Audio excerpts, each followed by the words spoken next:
नमस्कार दोस्तों। धनतेरस माता लक्ष्मी को प्रसन्न करने के लिए श्रेष्ठ दिनों में से एक है। आप इस दिन कुछ ऐसे कार्य कर सकते हैं जो आपकी धनतेरस को बहुत शुभ बनाएंगे और आपके घर में पूरे साल सुख समृद्धि का वास बना रहेगा। तो चलिए जानते हैं ऐसे कौन से 6 कार्य हैं जिन्हें धनतेरस पर करने से आपके घर में बरकत बनी रहेगी। दान अवश्य करें। ऐसी कई चीजें हैं जिन्हें धनतेरस पर दान करने से आपको पुण्य फल प्राप्त होगा, जैसे कि किसी जरूरतमंद को अन्न दान करने से आपके घर में कभी भी धन धान्य की कमी नहीं होती।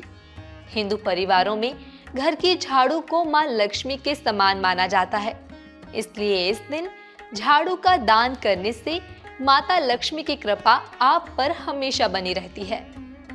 इस दिन किसी भिक्षुक को भोजन का दान करें, इससे आपको पुण्य मिलेगा। किसी कन्या को श्रृंगार का सामान भी दान कर सकते हैं। इस दिन पीले वस्त्र का दान भी बहुत शुभ माना जाता है। कुछ शुभ अवश्य खरीदें। चूंकि धनतेरस का पूरा दिन ही बहुत शुभ और संपन्नता देने वाला होता है, इसलिए आप इस दिन कुछ खास अवश्य खरीदें। उदाहरण के लिए धनतेरस पर सामान्यतः बर्तन खरीदने की परंपरा है।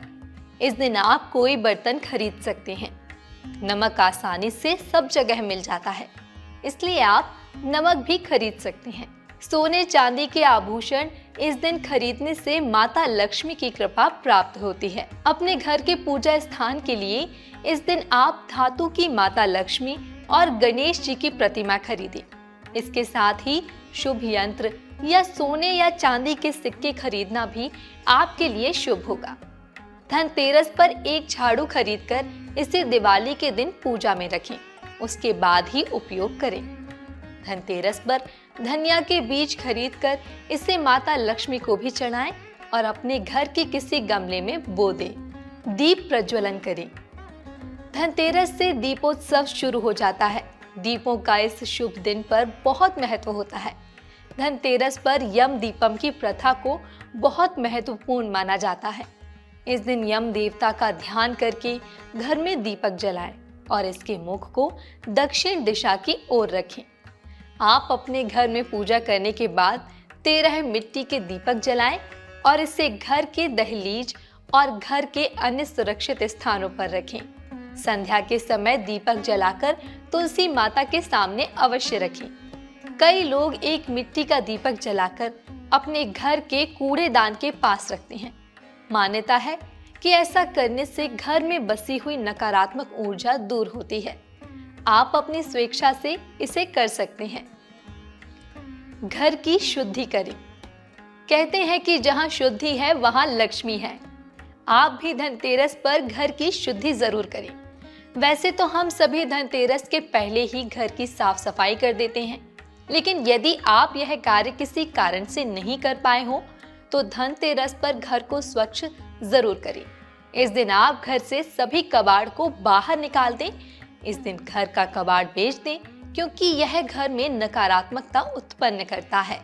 एक दक्षिणावर्ती शंख में शुद्ध जल या गंगा जल भरकर इसे घर के हर कोने में छिड़कें। आप इस शुभ दिन पर आपके पास मौजूद सामग्री से आपके घर को बहुत सुंदर तरीके से सजा भी सकते हैं। धनतेरस पर लोहे का अनुपयोगी सामान अपने घर से बाहर निकालें, इससे आपके घर से नकारात्मक ऊर्जा घटती है। शुभ पौधा जरूर रोपें। धनतेरस के दिन किसी शुभ पौधे का रोपण करें। केले के पौधे को इस दिन अपने घर के किसी गमले में रोपें। यह आपके लिए समृद्धिदायक होगा। आप तुलसी का पौधा भी अपने घर में लगा सकते हैं, इससे घर में शुभता का आगमन होगा। मान्यता अनुसार इस दिन आयुर्वेद के देवता धन्वंतरी जी का जन्म दिवस होता है, इसलिए आप आयुर्वेद से जुड़ा कोई पौधा अवश्य रोपें, जैसे कि नीम, पीपल, गिलोय, अपराजिता आदि। इसके साथ 5 पल्लव वाले शुभ पौधे घर में रोपने से भी आपको माता लक्ष्मी का आशीर्वाद अवश्य प्राप्त होगा। पूजा अर्चना करें। धनतेरस पर कुछ विशेष पूजा का विधान है। इनमें से आप अपनी परंपराओं के अनुसार पूजा करके इस शुभ दिन का लाभ अवश्य उठाएं। सामान्यतः इस दिन हर घर में लक्ष्मी पूजा करने का विधान होता है। तो आप भी धनतेरस पर माता लक्ष्मी की पूजा अवश्य करें। इसकी सरल विधि आपके लिए श्री मंदिर पर उपलब्ध है। देवों के कोषाध्यक्ष माने गए देवता कुबेर जी की धनतेरस पर पूजा करने से आपको अपने घर में कभी भी धन की कमी का सामना नहीं करना पड़ेगा। इस दिन आप यम देवता की पूजा करके उन्हें दीपदान अवश्य करें। ऐसा करने से कुटुंब में होने वाली असमय मृत्यु का दोष दूर होता है। आप भगवान धन्वंतरी जी की पूजा करें, इससे आपको निरोगी जीवन का आशीर्वाद मिलेगा और आपके सभी रोग दोष दूर होंगे। इसके साथ ही धनतेरस पर कौन सी चीजें खरीदने से आपके घर में विराजेंगी माता लक्ष्मी, यह जानने के लिए श्री मंदिर पर उपलब्ध इससे संबंधित लेख अवश्य देखें। इस दिवाली को पूर्ण उत्साह से मनाने के लिए श्री मंदिर आपके साथ है, क्योंकि यह दिवाली होगी श्री मंदिर वाली। धन्यवाद।